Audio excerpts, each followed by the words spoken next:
പുന്നത്തറ മണിമലക്കാവ് ദേവീക്ഷേത്രത്തിലെ തിരുവുത്സവ ആഘോഷങ്ങൾ ആറാട്ടോടെ സമാപിച്ചു. ബുധനാഴ്ച രാവിലെ പൊങ്കാല സമർപ്പണം ഭക്തിസാന്ദ്രമായി.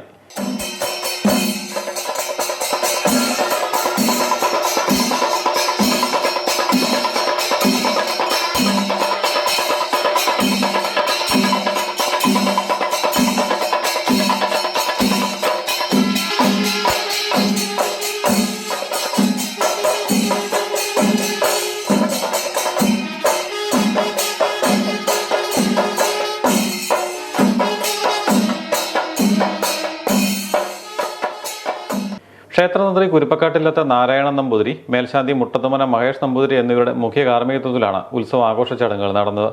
വൈകിട്ട് 4-ന് ആറാട്ട് പൂജയെ തുടർന്ന് ആറാട്ട് എഴുന്നള്ളിപ്പ് ആരംഭിച്ചു. പട്ടർമഠം ആറാട്ട് കടവിൽ തിരുവാറാട്ടും ആറാട്ട് സദ്യയും നടന്നു. ആറാട്ട് തിരിച്ചെഴുന്നള്ളിപ്പിന് ഭക്തജനങ്ങൾ പ്രൗഢഗംഭീരമായ വരവേൽപ്പ് നൽകി. രാത്രി 9-ന് ക്ഷേത്ര കവാടത്തിൽ പാണ്ടിമേളത്തിന്റെ അകമ്പടിയോടെ സ്വീകരണം നൽകി.